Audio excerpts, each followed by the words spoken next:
everybody. We are so excited to be with you today. Rose and I are here with Candace and Jennifer, and we are so excited to talk about purpose and to explore some of our paths to kind of provide some clarity and some support to people who are on their own path to finding their purpose. So, we're excited to talk about this. Yay. Happy to be here. Yep. This is you mentioned purpose, and I got to say that this is something that's been on my mind a lot lately. Kitty. I got kitty in the background. Just for myself, actually. And I know that might be a little weird because I feel like I'm already living in my purpose and doing my thing and helping people. But a large part of me continues to question, what am I doing? Why am I here? And I'm going to get emotional immediately. I think it's because I've been surrounded by so much death lately. Sorry. That makes me wonder why I have to keep suffering through this. What purpose is behind the suffering? Not a great way to start off a podcast. It's what you're experiencing. Sorry. This is such a complex topic, and what you're saying is one of the reasons I want to talk about it, because I think people put so much pressure on themselves to find this deep sense of purpose. And while I absolutely encourage that 100%, I think sometimes finding purpose or the thought of finding purpose is paralyzing and debilitating and kind of puts people into a freeze or puts them into this place of either not feeling worthy of anything or not good enough or not doing enough, and that is the opposite of why we're here. We're here to learn and experience and grow, and there's no right way to do it. And so I think just being vulnerable and open like you are is so much of the point. No one's got it all figured out. No one does. Mm-hmm. Yeah. Well said. But it is the most common question that we get asked. What's my purpose? And people put all of that pressure on us sometimes as like a spiritual guide. And and they want like this clear, defined, easy answer. Like it's this, go do this. And that's just not how it works. And so I think by exploring our experiences and what we've been through and what we're maybe currently going through, I think this will really help people to see a different side of purpose, and to hopefully see that there's purpose in everything. Even in the pain. Mm-hmm. Absolutely in the pain. Yeah. That's the hardest part, is to think that there is purpose behind pain. And I mean, I'm no stranger to pain. I've lived my entire life, having to overcome really difficult, painful challenges. And I have found purpose in that, but it takes so much time and effort and the strength to keep pushing through to find what the purpose is. Mm-hmm. And sometimes I think that there isn't always purpose behind the pain, but there is growth behind the pain. And maybe that's the purpose. Mm-hmm. Mm-hmm.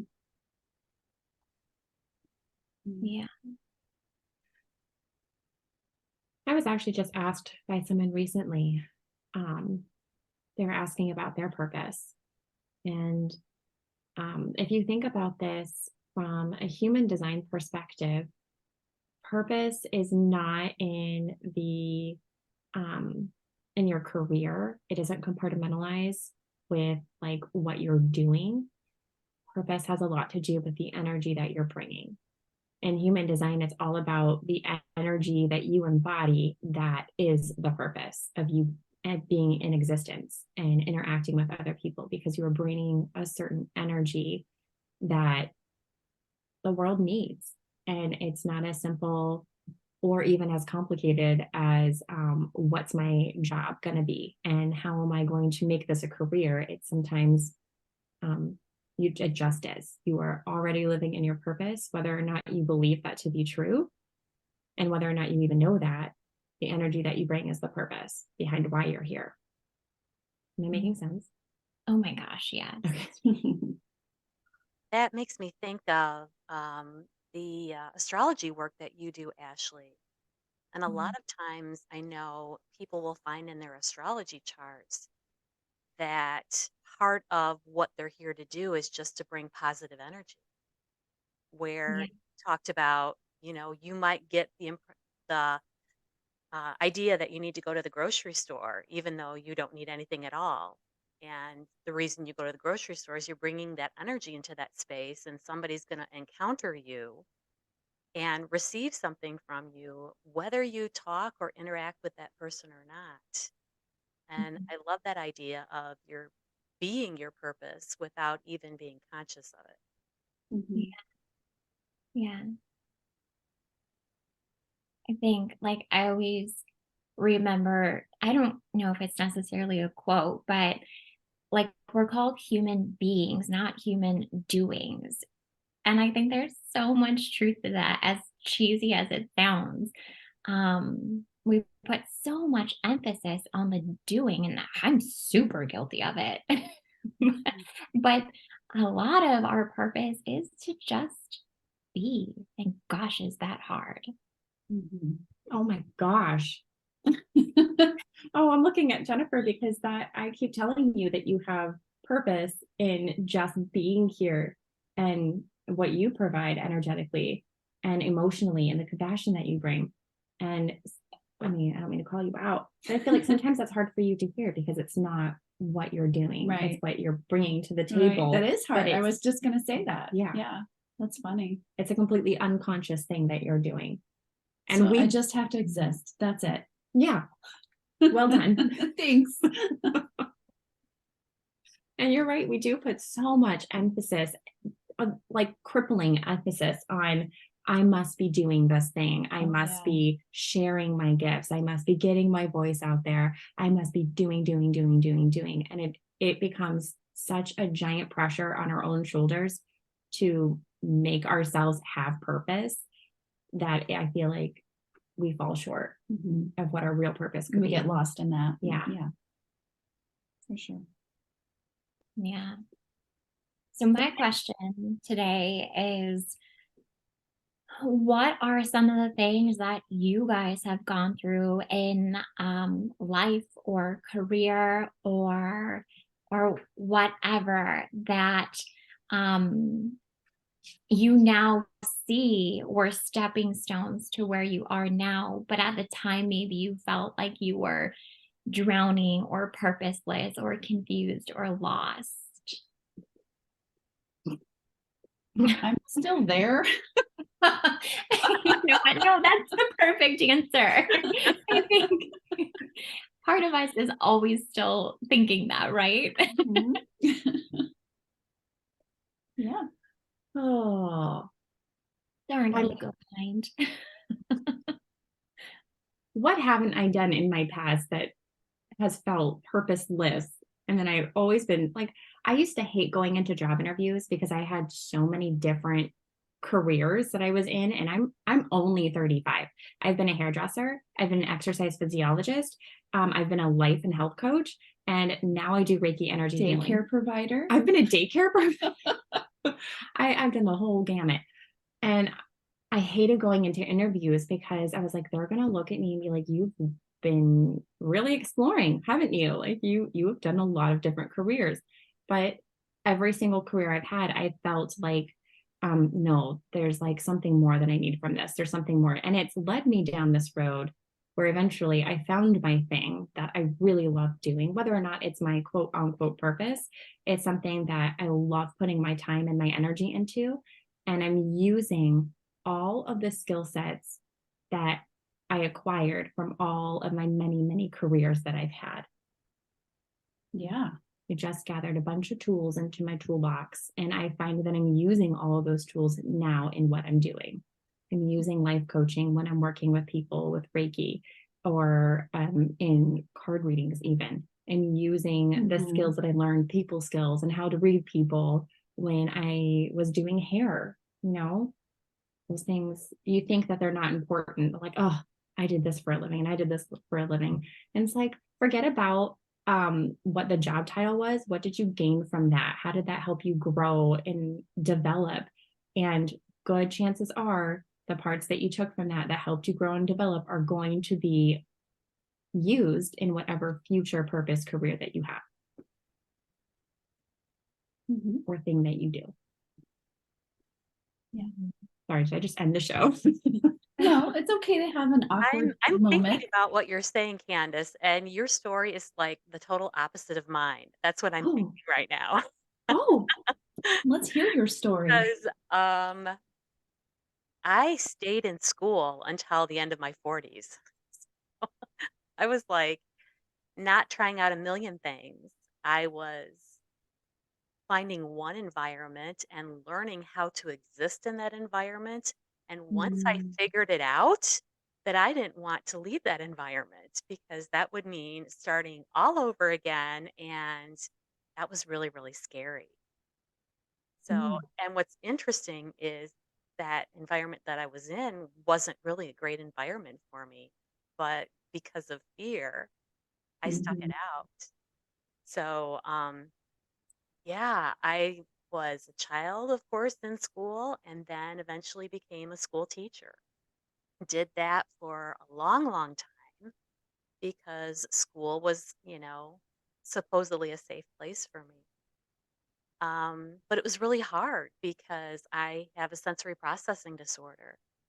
And so things that bother me is pretty much everything, like noise, movement, touch is uncomfortable. So it was like I learned how to survive in that school environment and didn't want to leave. Um, and it was interesting because, I was talking to my spirit guides this morning about purpose just to get ready for this and thinking about the idea of waking up because this is Awakening Souls podcast, right? And they said, I was born awake, but then I went back to sleep because that's what I had to do to get by.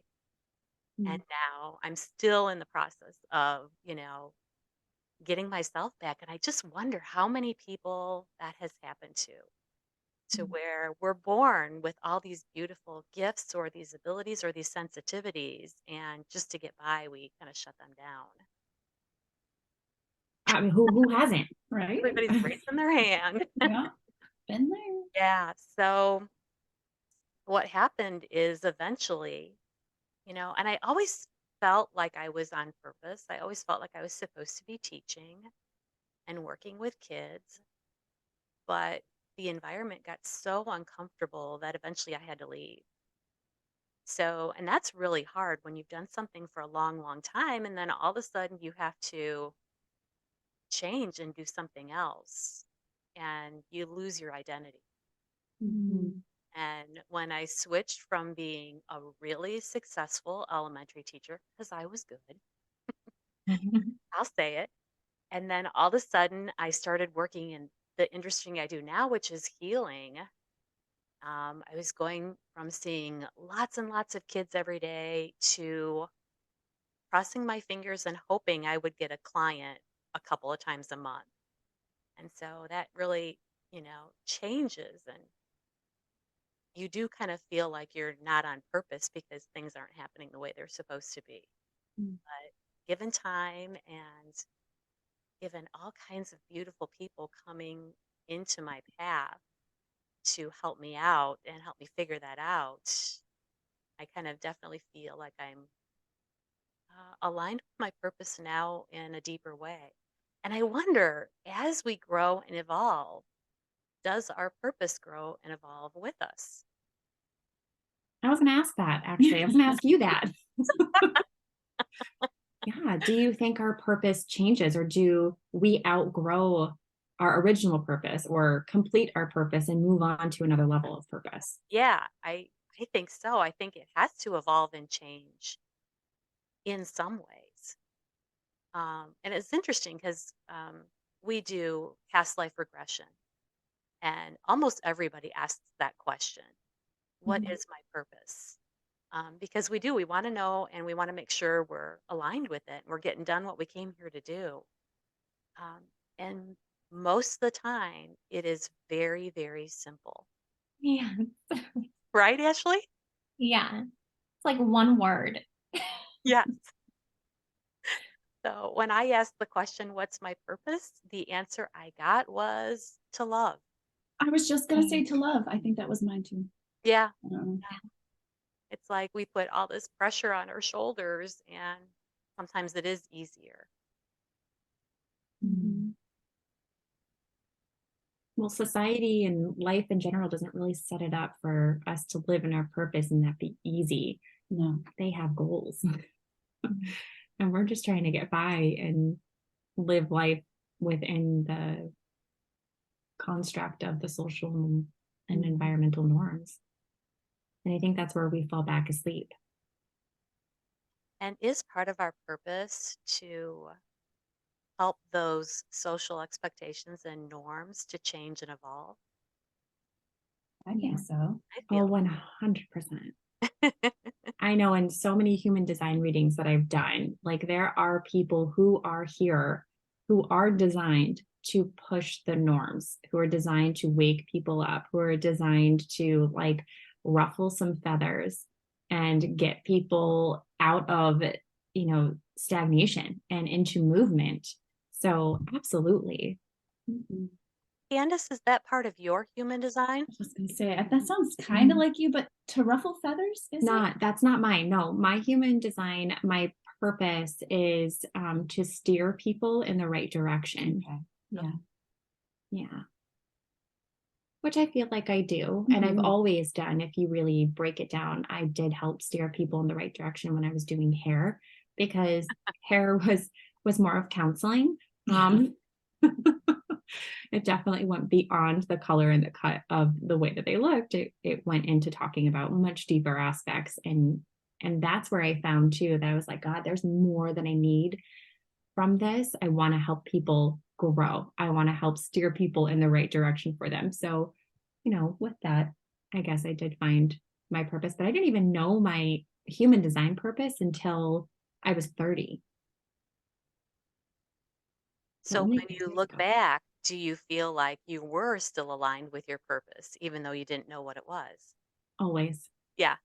Yeah. I just always desired to find a deeper way of using that purpose. Hmm. Yeah.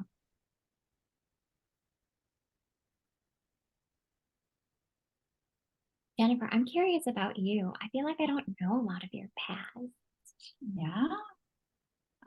What do I say? I don't know. I was a teacher. You were a teacher? I was a preschool teacher and a kindergarten Oh, teacher for a short while. And that was basically all I did. I always wanted to be with kids. I did not want to be with adults.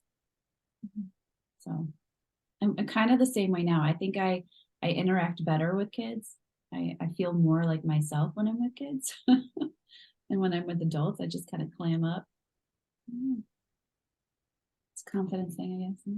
No, I No. think I think you feel connected with kids because there's no judgment, but there's Yeah. also so much imagination. Imagination. Big And you time. have a great imagination. When I was a Mhm. kid, you would open up my imagination. You were so much fun. Yeah, I still do it with your kids. Yeah. That's what I love about playing, being with kids. I get to use my imagination. Yeah. And then you were a mom, a stay-at-home yeah. mom for a really long time. Stay-at-home mom. Mm-hmm. And Take care of my kids. that is a common thing, like for moms to be at home with their kids and feel like they don't have purpose.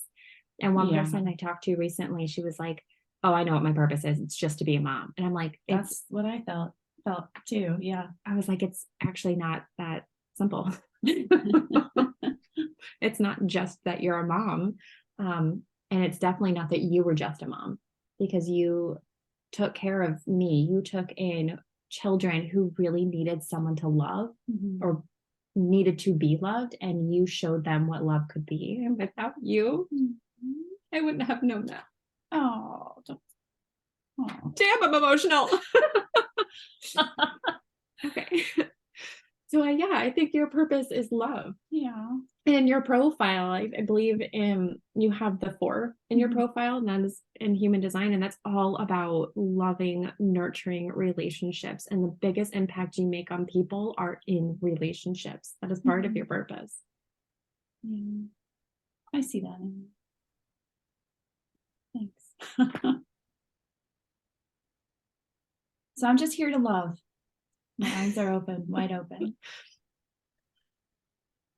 How about you, Ash?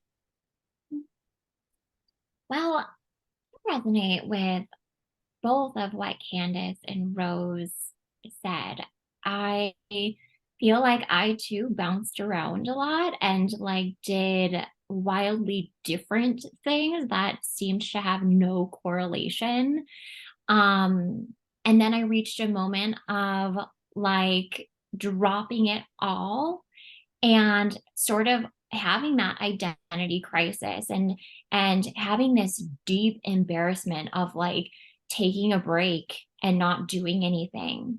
But when I took a break and I wasn't quote unquote doing anything, I could hear myself for the first time in my entire life. And I started realizing that my thoughts were my own, and that I had been absorbing a lot of who I was and what I thought from other people. And I listened to myself for a long, long time. And I through that time I was very embarrassed and ashamed, because from the outside looking in, it looked like I was a bum with no direction, not doing anything. But I stuck with it. I stuck with it because I knew deep down I was making progress, and I was unmasking layers of this person that I was expected to be, that I'd put on myself, and I was on the path to discovering who I was for the first time in my life, if that makes sense. So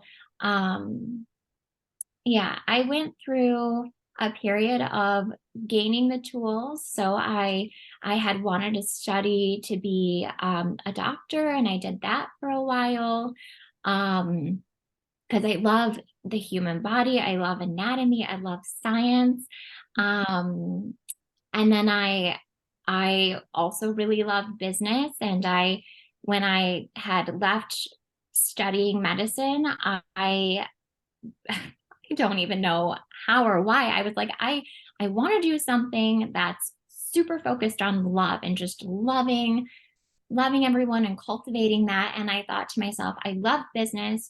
I really loved fashion at the time. And I opened a bridal store because I thought, wow, that just really marries everything. It's going to be this like butterflies and rainbows life experience where I'm just surrounded by beauty and love and joy. And I found it to be so the opposite of that. And so anyway, I look back now and realize I was gathering tools. I learned a lot about how the body works in my first little endeavor. And then I learned a lot about business in my second endeavor. And I learned a lot about people in my second endeavor. And so anyway, so I collected the tools and then I dropped everything and I learned about myself, and that led me here. I'm so grateful for the time I had and the space I had to learn about my values and learn who I am and who I'm not. And gosh, it felt like such a long road at the time, but looking back, it was so purposeful, and every single moment of it was so necessary.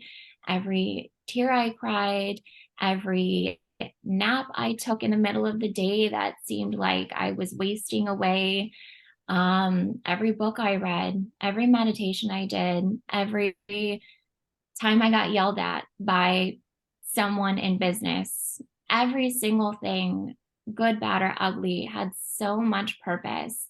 And while parts of it are still hard for me to accept, I'm thankful. I'm thankful for it. And while I still do think I am processing some of my journey, it doesn't mean that I'm not grateful for it. And I see so much value in it. Yeah, it's crazy. It's crazy, crazy, crazy to think about.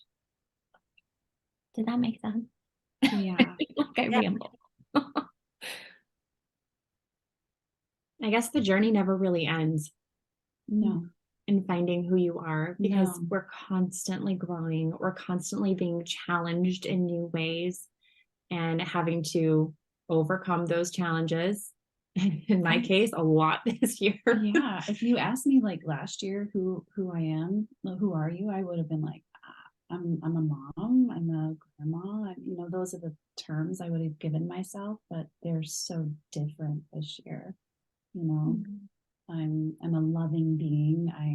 I'm a creative person. I'm artistic. I don't know. There's just so many things now that I can describe myself as.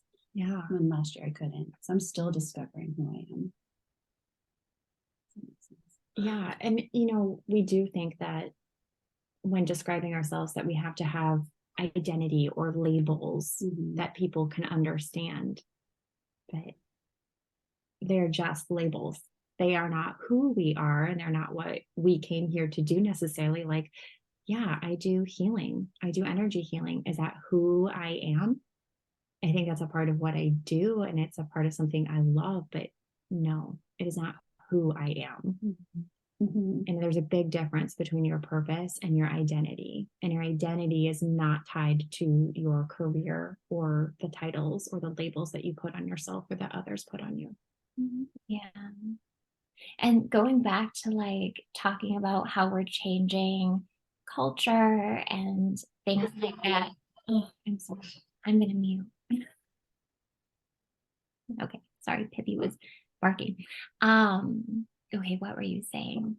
Oh, one of the questions that I've tried to change in talking to people is when you meet someone, like the first question you ask them or that you get asked is, oh, what do you do? What do you do? Why? I think for so many people, that's either a hard question to answer or so I like to ask people, you know, what hobbies do you have? What lights you up?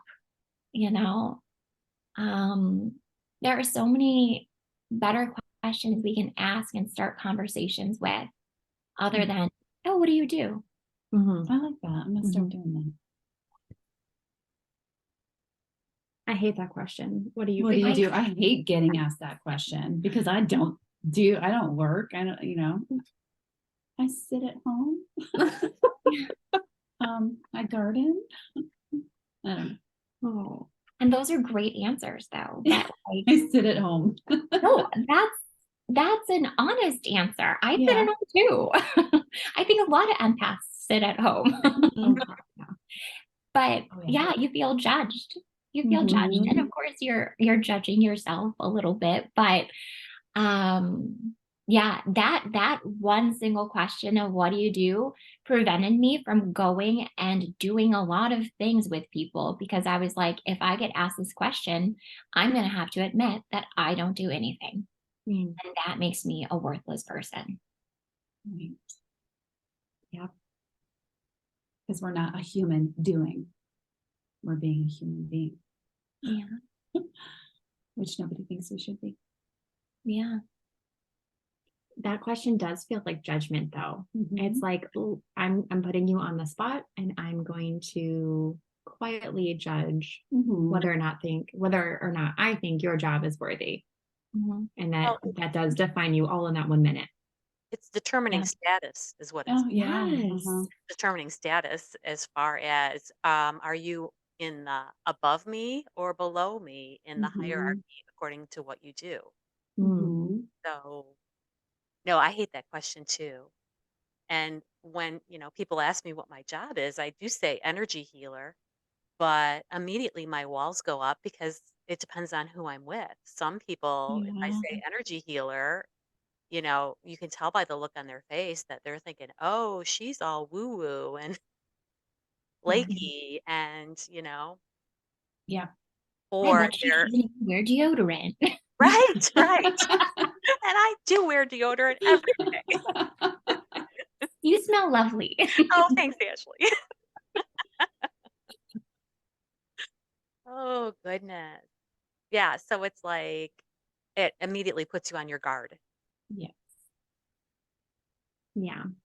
I feel like that even when in just normal conversations with people. Like I was listening to Beauty and the Beast on my way home this morning. I Okay. was listening to the song with Belle where they're like, she's such a strange girl reading her books. Like she's not like the rest of us. And I was like, oh my God, that's why I relate so much to Belle, because I felt like I just didn't fit in, like with the things I wanted to talk about, the things that interested me. Mhm. And recently at a party, we were talking about children and my parenting style being different from their parenting style. And they called me an effing hippie. And I was like, wait a minute, my gentle, loving approach with my children automatically isolates me from the norm. Mhm. And that feels uncomfortable. Mhm. So, just an everyday conversation, I feel like there's so much judgment Mhm. Mm. about your purpose and how you think and how you're living life, how you're doing things. Yeah. So if you are feeling like that, know that you are not alone. Know that there is great purpose in everything that you do. And know that you're living your purpose already. And like we said, so much of our purpose is to just love. And it Exist. can, yeah, exist. It can be as simple as that. Mhm. So, rather than existing for other people, exist for you. Yeah. You know, it's about Yeah. finding moments of joy and love in your life right now. And And whatever lights you up. yeah, Just doing the being things that that. make you happy and being in the relationships that make you happy, that light you up. Mhm. Maybe we need to drop the emphasis on my purpose is and think about more of, am I doing what feels good to me in my life, Yeah. in my body? Mhm. Am I having fun? Yeah. I enjoy this. Those good feelings lead you to your ultimate purpose. Yes. Mhm. And we're not doing enough of them. Mhm. Mhm. So here's a question. When you're put in a situation where somebody comes up and asks you, "What do you do?" What's a better way to respond to that? Run away. That's a very good question because I would like to know. Yeah, I I would could too. be, oh. What's a graceful way of redirecting that conversation or answering it in an honest, authentic way Yeah, how would you that approach that? doesn't get you pulled into that hierarchy kind of energy. Mhm. Hmm. I'll have to think about that one. Yeah, food for thought. I think for me, a lot of it has come down to like brain retraining and self love and self acceptance. Because if I can accept my answer, even if my answer is, well, I just took a nap today, and then I can confidently say that and not be affected by their judgment or the energy I feel coming off of them. Mhm. I think that's been really big, and that's certainly still a work in progress because, you know, like the things I get excited about, like that I want to talk about, like you were saying, sometimes come off as strange. Like I want to answer that question and say, well, I see colors around people. I read auras. Like, but I can't always get that out confidently. So a lot of it is inner work, um, which takes time. And I think too, like it's practice, it's repetition. The more you do it, the easier it gets. Mhm. And it's just being brave. It's being brave and advocating for yourself and standing up for who you are and what you believe in. And it's just putting yourself out there. What do you guys There, think? there is so much that goes into the self-love component. If you are confident in what you do and who you are as a person, and you do not allow your job title to become your identity of who you are, and just, you know, that's it, that's what I do, that's who I am, I'm an energy healer, period. Then when you say this, you come off with this energy of confidence, and there's almost no rebuttal that anyone can have with that. Like I have done that where I've said, oh, I do energy healing, and I get like the, oh, okay. And either that a sentence can open up a door of conversation and people are intrigued and they want to know more, or it stops the conversation. Either way, the self-love thing and the work that I have done on myself too has helped me feel confident in being able to say that and know that it is not my identity, and that it does not tell that one person all about who I am in that one small sentence. It's just a point of conversation, and either they can run with it with me, or I know that they're probably not the right fit as far as friendship goes, and we can move on in different conversations. Yeah. What would you do, Rose? Well, I was thinking about that, and I think it also depends. Definitely, the self love and the self confidence is huge, no question. But it also depends on who you're with. And I find myself caring less and less about what others think that are not people that are in my inner sphere, if that makes Mhm. sense. Yeah. So, close friends, close family, I'm more cognizant of what their reactions are because I care about them and I want to make sure that we're in good relationship. Um, but other folks, I care less and less. And it's interesting because on Father's Day, I was with my family, my mom and dad and my sister, and um, her husband and my husband. We were all at the table having a conversation. And Michelle, my sister, just asked me about, what was new with my work. And I got in this long discussion with her about how I've been channeling. And this is not something that my mom and dad are familiar with, to my knowledge. And so Michelle's asking me all these questions about, well, who are you channeling? And I'm talking about, angels and spirits. And I did not even realize that, like, I was going into this deep explanation of something very woo woo that was really important and meaningful to me. And once I like tuned into my parents, I could kind of feel their um, perplexity with this situation, and they weren't negative at all, but it was just beyond their realm of expertise. And it was like, I was okay with that. I didn't really care. It wasn't that I wanted to hurt their feeling or make them uncomfortable, but I'm like, and so that was really like an aha moment for me of stepping into who I am authentically in a situation with people that are important to me. So I think that's just, yeah, I think you're right. It's something you have to grow into Mhm. and notice when you make a positive step in the right direction. Yeah. Do you think too, like a lot of it is about like intention? Like, I know my intentions and I know where I'm coming from. So that alone gives me some confidence now, you know? Mhm. So then the opposite can be true too. If you are anticipating what others may think of what you're telling them and what you do, then you could create exactly what you were trying to avoid. Mhm. Yeah, Mhm. always. Like the judgment and the criticism and the feeling of isolation. Mhm. I had a moment just like you, Rose. Just Yeah. last weekend, I was at a family gathering, and I forgot how the topic came up, but I just started talking about how I just did this wonderful card reading and how I I work volunteer at the sanctuary and I do card readings there, and I didn't even think about who I was around.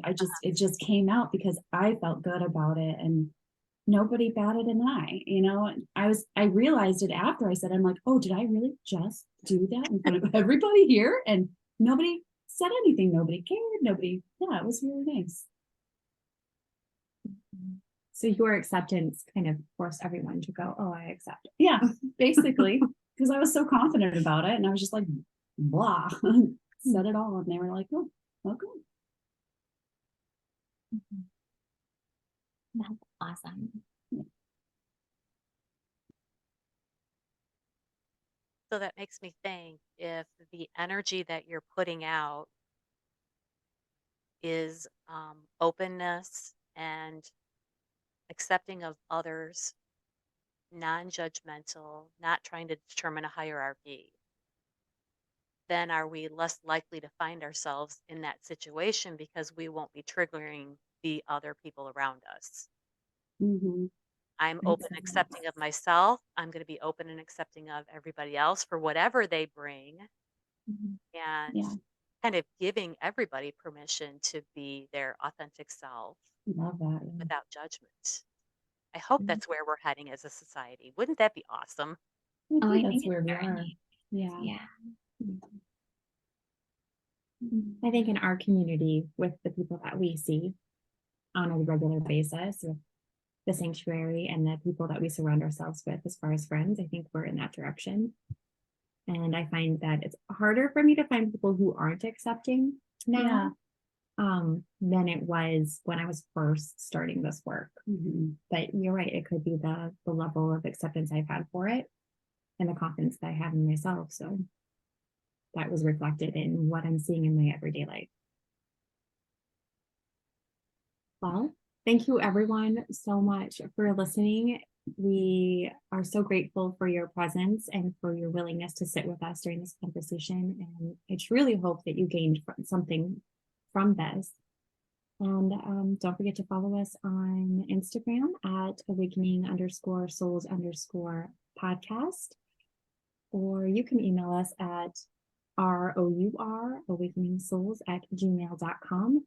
And if you're looking to book one-on-one services with either myself, Rose, or Ashley, you can find us at sanctuaryreikicenter.com. Bye, everybody.